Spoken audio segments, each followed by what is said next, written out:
Recharge खत्म होने के बाद आउटगोइंग के साथ साथ इनकमिंग कॉल का भी बंद होना। सर जब प्रीपेड प्लान एक्सपायर होता है या मोबाइल रिचार्ज की वैलिडिटी खत्म होती है तो आपकी आवाज बंद कर दी जाती है, फोन मेरा, सिम कार्ड मेरा, नंबर मेरा। तो सर रिचार्ज खत्म होने के बाद आउटगोइंग कॉल बंद होना समझ आता है, लेकिन इनकमिंग कॉल बंद होना सरासर मनमानी है।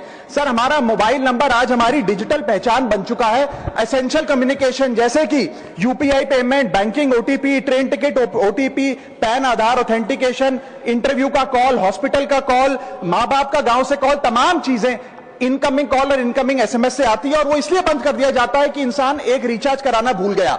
सर इनकमिंग कॉल बंद करना is not stopping of a service, ये हमारे राइट टू कम्युनिकेशन को स्टॉप करने जैसा है। सर जैसे आपका आधार कार्ड इसलिए एक्सपायर नहीं हो जाता कि आपने डिटेल अपडेट नहीं करी, या आपका बैंक का खाता इसलिए बंद नहीं हो जाता कि आपने मंथली डिपॉजिट जमा नहीं किया, या आपका वोटर आईडी इसलिए सस्पेंड नहीं हो जाता कि आप एक चुनाव में वोट डालना भूल गए। ठीक उसी तरह आपका मोबाइल नंबर इसलिए सस्पेंड और डीएक्टिवेट नहीं होना चाहिए कि आप एक रिचार्ज भूल गए। सर मैं सदन में फ्री आउटगोइंग की मांग नहीं कर रहा, फ्री डेटा की मांग नहीं कर रहा, लेकिन इनकमिंग कॉल फैसिलिटी की गारंटी होनी चाहिए। मेरी 3 स्पेसिफिक मांग है। पहली, प्रीपेड मोबाइल कनेक्शन में इनकमिंग कॉल और इनकमिंग एसएमएस कम से कम 1 साल तक कंटिन्यू रहे, चलता रहे from the date of the last recharge, ताकि एसेंशियल कम्युनिकेशन चलती रहे। दूसरी, deactivation of the mobile number after 3 years. ऐसा ना हो कि आपका मोबाइल नंबर किसी को आपका मोबाइल नंबर बंद करके किसी और को अलॉट कर दिया जाए। कम से कम 3 साल का ग्रेस पीरियड देना चाहिए from the date of the last recharge. And third demand, mobile operator should introduce a low cost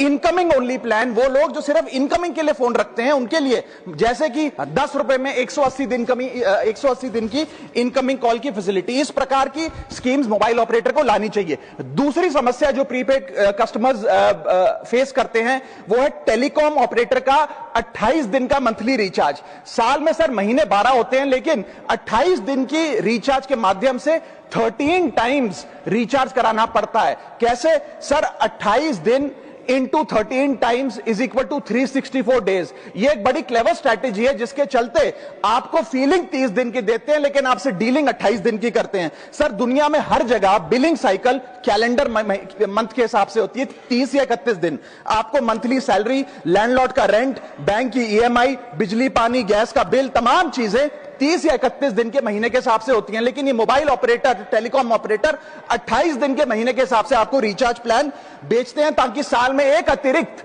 recharge आपको मिल जाए।